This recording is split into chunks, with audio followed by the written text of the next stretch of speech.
Right, Steve, it is so wonderful to have you a part of this Learn to Listen series. So thank you for being willing to just voice with us your history and your love for the Lord and your experience in dance, because I know it's going to be very rich and valuable for everyone. So welcome. It's an honor to be here, Cynthia. Really, I appreciate you and I appreciate this opportunity. So thank you. Yeah, you're really welcome. Well, I could share a bit about your own history, but it's always wonderful, I think, hearing it just directly from the source. And so if you could share some about just your own journey as a believer and artist and how you found this connection between dance and faith, we'd love to hear. Right. Well, it's interesting. I got saved in 1981, which was just actually a few years after I started dancing. So they've kind of been this coexistence that's happened. As I've grown as a believer, I also grown as an artist. And the whole transformation from a career to teaching and mentoring now. But yeah, so now it's ending up becoming most of my life. This has kind of been this journey. It started in very unexpectedly too, because I didn't grow up wanting to dance or even desiring to dance. I had this epiphany when I saw the Dance Theater of Harlem perform at college, and that was it. I got hooked, and then after school, just started training, moved to New York, got a full scholarship at Alvin Ailey School, and danced with the second company there. During the time Alvin was alive, so I was actually even involved in, did a number of his ballets and was in the original cast of his ballet Memoria, but just to have that experience, and then to go on and invited to join the Martha Graham Company and was there during the last decade of her life. So it was great. And it was something God ordained. I was really clear. I wouldn't have figured this out. I'm not smart enough, but God kind of had this orchestration going. So there's been this kind of simultaneous growth that's happened, even up to the years now. And my kind of problem is sometimes I compartmentalize. Well, I say, well, there's a dance thing, and then there's my journey in faith. But I do see that God's got them really connected. And I have to remind myself of that too, that so much of what I do as an artist is actually his hand extended. And a lot of times in spite of me. He's been a very consistent God, even in my inconsistency. But yeah, it's been fun. It's been a great journey. And I like being on this part of it now, Cynthia. I think a lot of times people, they reminisce and they celebrate their performing years when they're on stage and they're showing their gifts, and that's wonderful. But I feel that it's almost the point of like an intoxication, just of an exuberance and a vibrancy, just having the opportunity to share what I've learned and experienced with others. That's something so rewarding and fulfilling in that. And to kind of be at this place where, okay, let's try this. These are some more ideas, because dance moves on, the kingdom moves on, and we have an opportunity to be partakers with that. Yeah, that's so rich. Yeah, that's beautiful. That is so rich and so packed with truth. Well, we in the world are glad that dance found you, and obviously the Lord found you, because it's a much more rich place because of your continued impartation. And I hope that we can have some time for you to share also just about the journeys and where you've been and been able to, serve around the world and in a lot of different arenas. So all of that's really been beautiful. But I think that leads us to this place of, just our first question of looking at how we are learning how to cultivate this act and practice of learning to listen. And then the second part of that, listening to learn. So obviously you've had to learn to listen to how the Lord is speaking to you specifically. And then as you lead out in so many different ways, what he has for others through this message of what he's speaking to you. So I'd love to personally continue to, learn more about you and hear about this part, this practice. It's interesting, Cynthia. I was thinking about this before we called. Our culture is such a different place as it was like 10. I mean, that's kind of a no-brainer from 10 to 15 years ago. We're so bombarded with information, and that impacts. I think it impacts our ability to learn to listen. And this is what I mean. For instance, I could be on a prayer chain. And there could be, multiple requests that come in, within 5 minutes. Whereas prior to the internet or social media, it would just be, something would happen over a matter of days. So in one day, you can have the dog barking. Sorry. and one day we can, be kind of an outlet. Can I just get the dog real quick? Okay, hold on 1 second. Hey. Absolutely. No worries, no worries. It's okay. This is a part of life. Yeah, no problem. Oh, yay! Say hi, Miley. Yay, perfect. I have her. That dog might be heard. Yeah, learning to listen. Yeah. As I was saying, though, but we have so much information right now, and so the process of being able to dissect and hear clearly, specifically what the Lord is saying in your heart or speaking to you at a particular day or moment. Sometimes it's just kind of hard to dissect, not because he's not speaking or that you don't even want to hear, but the process of being able to kind of to go these myriad of voices that bombard you, not every day, every moment, and so first, the first kind of challenge in this kind of learning process for me is to learn how to find that stillness and as I'm processing all these sounds, because God is always speaking. We don't always get the message, and it's sometimes very hard, even in good information, to try to pull all that aside to kind of hear that still small voice. Yeah. So what I've been in the process of doing is trying to wean myself more and more for social media, as just a practical step. I don't watch the news at night, not because I'm not interested. It's just I'll get as much as I can, and then I just have to kind of leave the rest of it to whatever's happening, because it's an idea that in order to kind of find that place of stillness, I need to make sure things are still around me, and it's hard. I think it's a challenge, not only in terms of communication with ultimately the Lord, but also with each other. Right. Not being drowned out by the propensity and the habit of looking at your cell phones and all like that, and even being in tune with what's going on with you and yourself. Just doing your own self-diagnosis. So, one of the things I think probably one of the strongest things I'm learning right now is this ability to try to rest and sift out the myriad of voices, to hear His voice and to hear His voice concerning me, and to hear what I need to hear concerning others. Yeah, that's beautiful.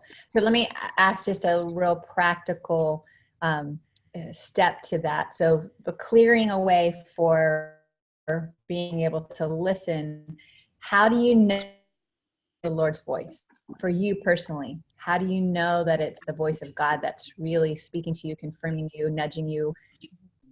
Yeah.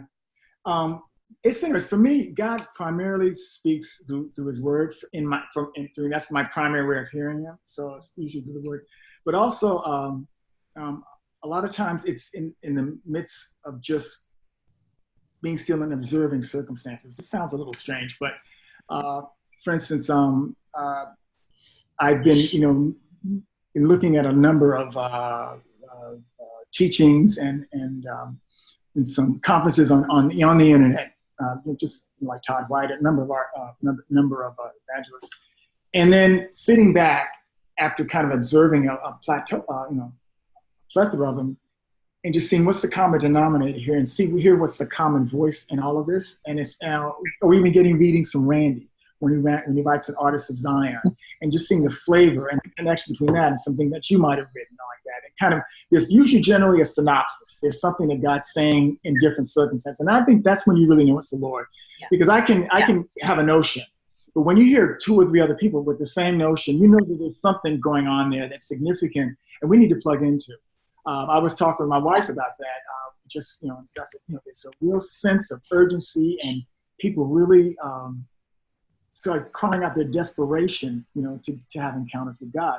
It was a baptism service that happened at a church in Jersey recently, and it was, there were candidates who went up for the ceremony of baptism, but there were people in the audience who were falling forward in the altar and saying, "Look, we want to be a part of this too," and they, right in their street clothes, went up and participated too. So there's this movement that's happening, and again, I think a lot of times for me, it's just kind of observing what's happening around, and then seeing the similarities, and that, along with, God's Word, for me, is the clearest way of hearing His voice.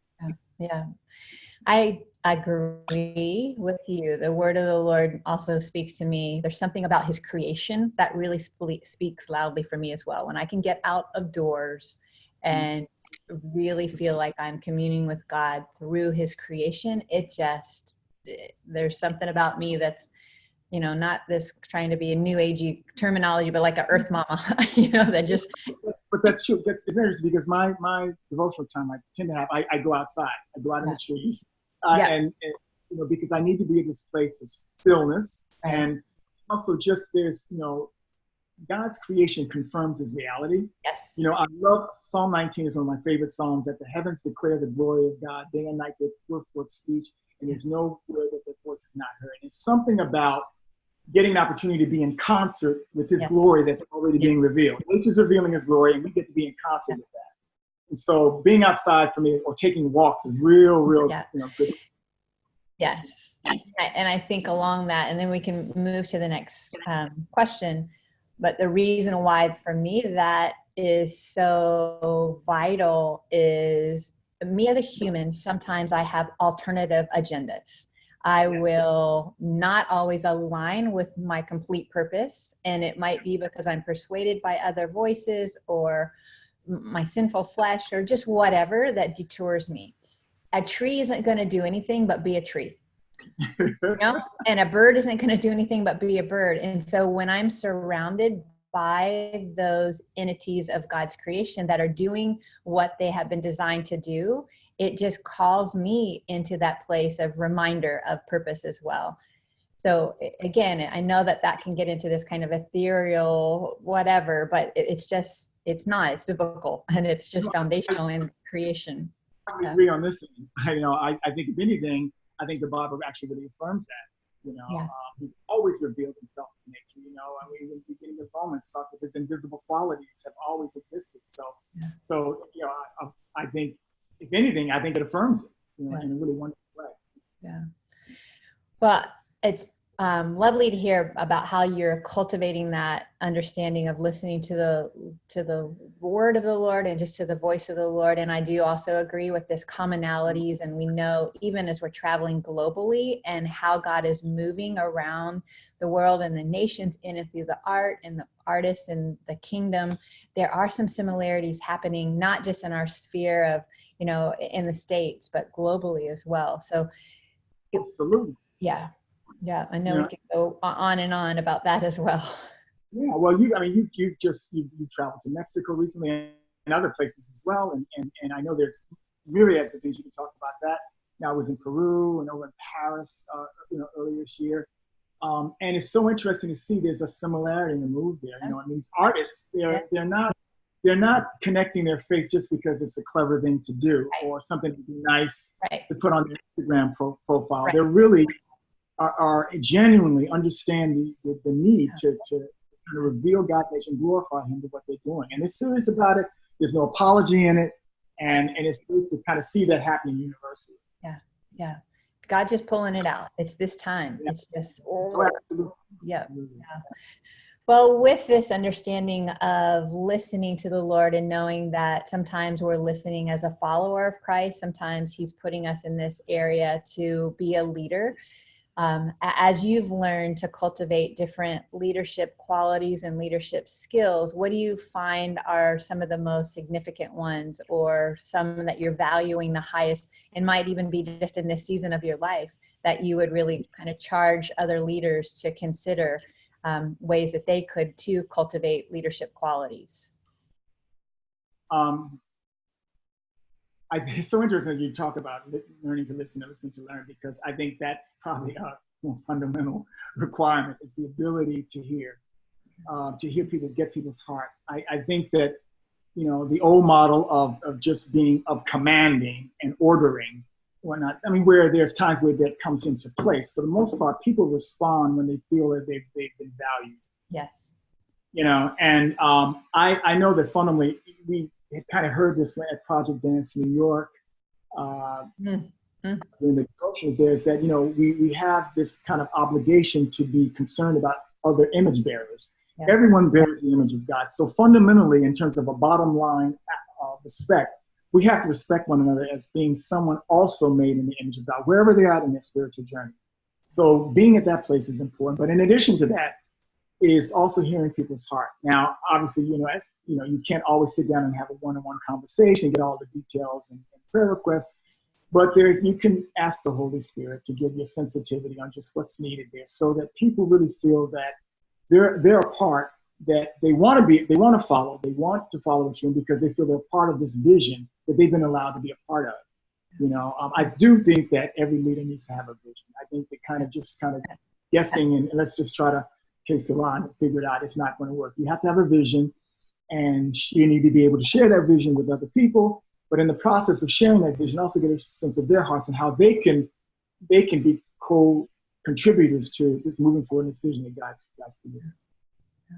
Yeah. So that's it. I mean, I think that the listening skill is really important, but also vision. You have to have a vision. Yeah. And I'm going to, again, just practically, how do you feel like God, or not necessarily just a feeling, just sense or understand that vision is imparted? Again, we know it's through the word of the Lord, because there's people out there that are even listening, and leaders that are really asking God, here I am, use me. But what are you going to use me for? So how do you sense that vision is imparted? And there's a clear understanding, then a determination, a dedication to be able to fulfill whatever that is. Can you expand a little bit about just the visioning process? Well, I mean, a lot of, I think with any following, it takes the time of incubation, even something that's kind of off field, not necessarily while you're dancing or whatnot, just God speaking in those moments and confirming and bringing things up, and then coincidentally hearing the conversations happening with other people, like just, things that just happen in life, not only in terms of a spiritual vision, but just in your life, you're moving forward, Sure. making decisions. So I don't think that's too mystical a process. I think, it is just sitting back and just, seeing what's dear to your heart. God, God puts things in your heart, and sometimes the things that you yearn for, oftentimes there's seeds planted there and desires, and you can check that with the word of God and with friends, but it's not, again, not too mystical a process. Right. I think that, I think ultimately you have to ask yourself, how significant do you think this is in the ultimate kingdom? And I still go through that process even when I'm teaching and doing workshops, because sometimes, quite honestly, I'll finish a workshop and say, okay, but how much of that was Steve and how much of it was the kingdom? How much of it did I eclipse maybe what God was trying to show? Right. And I say that unashamedly, but you go through that process sometimes, because ultimately what you do should in some way reflect nature. Right. But anyway, so I think that it's important to make certain that you get confirmation with fellow believers, that you see that what you're pursuing in some way reflects or honors God's nature, or the nature of what is important to Him, and kind of going from there. Sure. As we're continuing to think through just this idea of, again, cultivating listening and learning, and just this impartation from you, just the wisdom as far as cultivating a vision.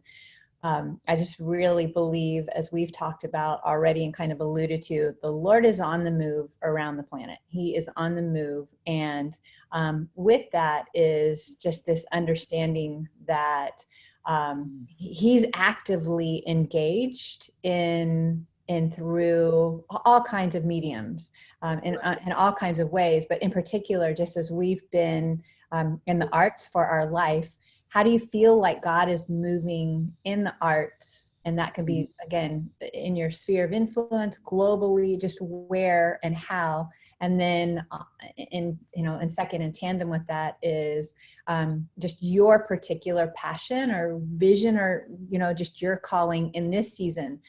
Because I do believe it's important for us to even address where we were in our 20s and then 30s and 40s. And so we don't necessarily have this one mandate from the Lord other than to love Him and to serve Him and to love people and serve people.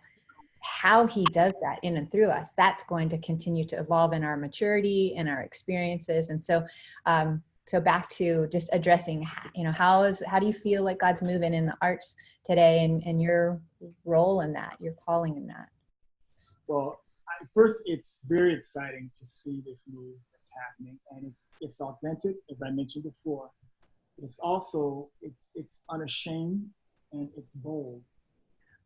In fact, there's I've just been observing that through the internet or just through personal encounter, just amazing things that people are doing as artists. overwhelmed at what's going on with Zion Dance Project. Yeah. You know, I just think that's a significant move of God. You know, I'm so certain that God is using that project there to do some really extraordinary things, not only in the realm of the spirit, but also professionally. Yes. And they're connected. And then there's no apology in how they present themselves. And people celebrate that platform. Yes. Ballet 5/8, what's going on with Ballet 5/8? They're doing a piece called Butterfly on the Holocaust. And what I think is interesting is particularly in dance, is going beyond just the strata of having to do a dance to a Christian song or worship tune. There's concepts, there's ideologies, there's impact that's being pushed out there. You know, realizing that the audience that you reach, some of them are unlearned in terms of the Bible like that, but things like the Holocaust or the Promised Land that Zion, you know, those are things that speak artistically, and when you reach a person's heart, when you speak to their heart, it can override their you know, their judgments and their questionings like that, because they see something that's impacting them in a very, very deep way. But I see this, you know, again, these young artists, Cynthia, that are determined to do this. There's a poet group called Poets in Autumn. And it's with Jackie Hill Perry and Preston Perry. And I am just blown away at the amazing young people that are going, you know, their poetry comes from a biblical worldview, but it's excellent. And people are coming out in droves to hear these artists share their hearts and their stories. So I get very excited about that, especially in a generation that's younger than mine. So we know that it's not something that's dwindling out, or that God doesn't have a remnant. He's raising a young, vibrant remnant. And it's so exciting to see. And then, you know, that going along with some of the veteran artists, you know, obviously Adam, you know, with the dance company, Ecclesia, what they're doing. What's Jeremiah and Mona doing there, you know, with the Culture House, and it goes on, and artists that we've known over the years. So there is a very exciting move. It's bold, and it's unashamed. And I think this fearlessness is really exciting to see, because, you know, there's been a lot of writing off of the millennials as unconcerned or, you know, self-indulged. You know, these kids are rising up, and I think as elders, we need to listen and observe what's happening. Right. You know, so that. In my own life, you know, as I mentioned, I'm on sabbatical leave right now, and it's been very different from other sabbaticals, because I am doing projects and whatnot. Every month I have at least one project to do, and I'm getting ready to go, Lord willing, in a week to Vermont and then to Texas, and I have some that are done in the city and whatnot. But a lot of the time has just been at home, and my wife has been home at the same time. And we haven't had a season like this in like forever, because we're both working people, but she's been recovering from a knee injury, and then I've been on sabbatical. So there's been a whole, and it's an empty nest now, so there's been a whole new dynamic. But it's been good, you know, and it's allowed us to kind of experience things we haven't had a chance to do in a while. So in that process, a lot of the forward motion in terms of what I'm going to do in dance and whatnot, is kind of, that'll take care of itself. Right now, I'm trying to just get focused on this new place, and what God wants to do in me. I know that one of the issues is trusting Him more. And so I'm learning that whole process and walking in faith, in that someone had mentioned this, that faith always involves risks. Yeah. So realizing that, you know, it's not going to be pie in the sky. There are going to be hard challenges, because that's part of the risk of faith. Faith is trusting God in the midst of those challenges. So that's kind of, you know, in a nutshell where I'm at right now. I mean, I have visions for a few things in dance, but they're kind of like, I know they'll take care of themselves. Right now, they got what's kind of surgery you want to do right now, and me and us and our family. Yeah.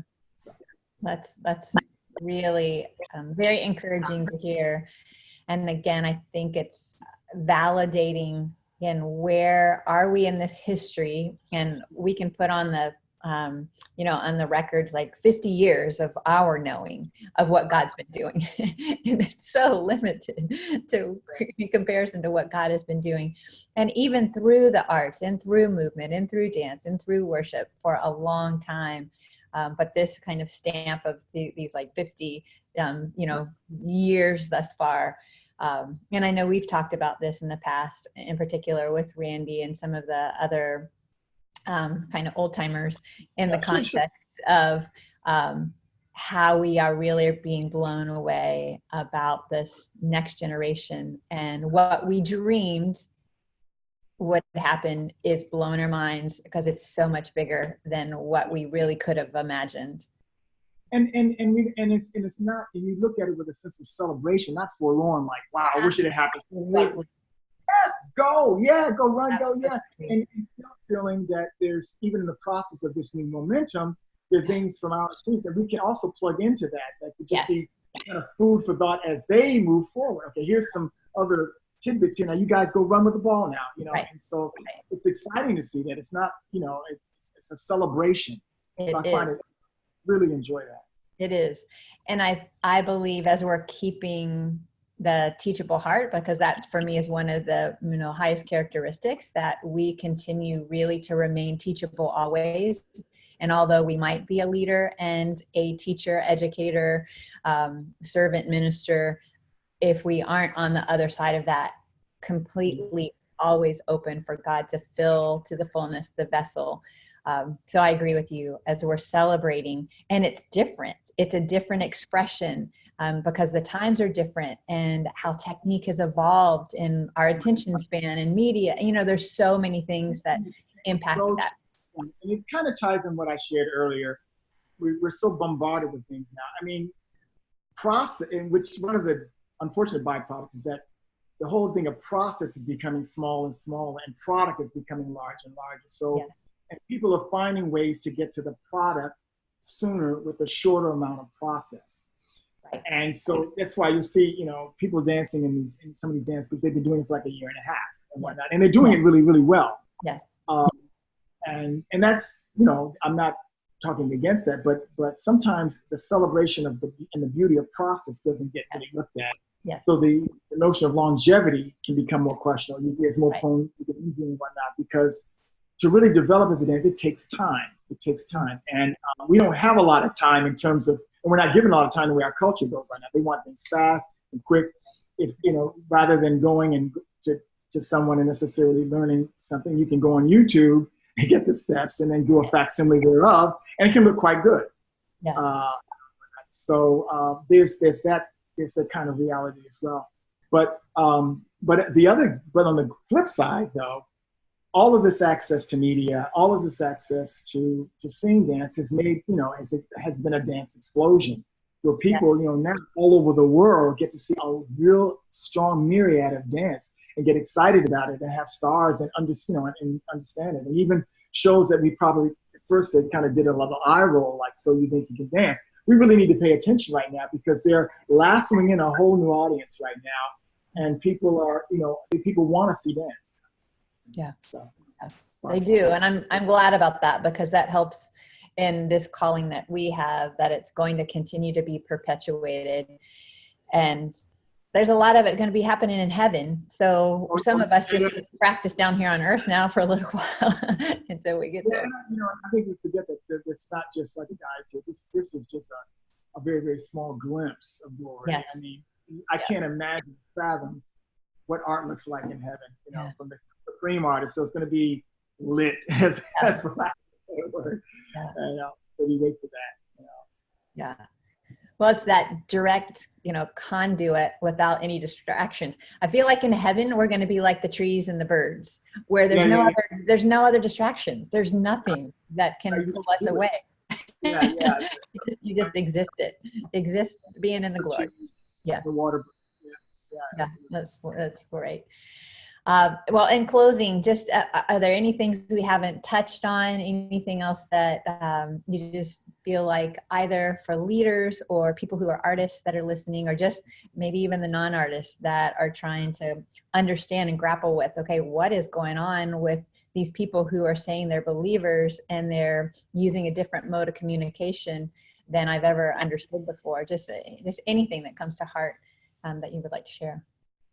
Well, I mean, I think what's really important is, and this is not only in terms of artists, but just in the body, particularly in this time, unity is of eminent importance.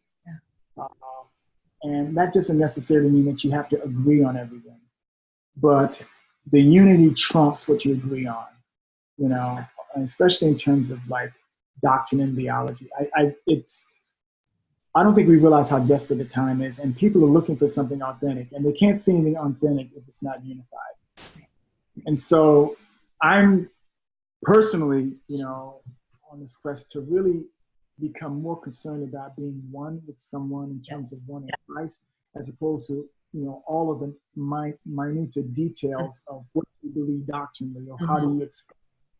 I think we better prioritize that, because that's God's heart. And he says in his word that the way that people will know him is how we love one another. We've kind of, dropped the ball a little bit in that. I think we need to pick that up, just, and always make sure that that's a priority, to celebrate what other people do, even if it doesn't look anything like something you'd ever want to do. I mean, there's certain, forms and moves in a dance that I would not be a part of just because I do something different. But I need to celebrate and endorse and embrace it, wholeheartedly, because it's part of the body. So I think that that's really important for leaders to do that. I love the retreats that have been happening. I think Valley 5-8 had one. Yes. And Vandy's had men's retreat. And I think it's important to have things like that, where there's an opportunity to be conscious of people just understanding the oneness that we need and must have moving forward. Not just in the arts, but just in the body. That's really important. Leaders need to know that, but I think in the body, the grasp that. Yeah, that's good. It reminds me, this morning in my walk, I've just been in this mode since January. At the beginning of this year, is going on my 30-minute to hour walk every morning, and I just listen to the Word of God. And this morning was from 2 Peter 1, and I'll just read this. It says, "His divine power has given us everything we need for a godly life, through our knowledge of him who has called us by his own glory and goodness. Through these he has given us every great and precious promise, so that through them you may participate in the divine nature, having escaped the corruption in the world that's caused by the evil desires. For this very reason, make every effort to add to your faith goodness, and goodness, knowledge, and to knowledge, self-control, and to self-control, perseverance, and to perseverance, godliness, and to godliness, mutual affection, and to mutual affection, love." So there's something about that sense of unity that has been resonating with me. And actually, I've been listening to that throughout this week, just this same passage over and over again. So this is, I think, case in point. You're talking about this sense of unity. God is speaking to me about this sense of unity. And I just spoke with somebody else 2 days ago who was listening to the same passage over the last couple of days. So that's, I think, a beautiful case in point of how is God moving and speaking, and what's the common denominators. That's not a coincidence. I really think that's a valid way that God is speaking right now. What I love about that scripture too is how it starts in one word and then it builds up to love. Love becomes the penultimate after all of the infrastructure is built up to that. So it's a great scripture too. The highest love trumps all, conquers all. I love the scriptures that remind us that just how that really is the conqueror of fear. That there's no fear in love. Just perfect love casts out all fear. It does cast out all fear. Wow. Well, my heart is full. I sure appreciate this time with you, my brother, and love you dearly, respect you greatly, and thank you very much for your time with us today. And grace to be here. God bless. Thank you.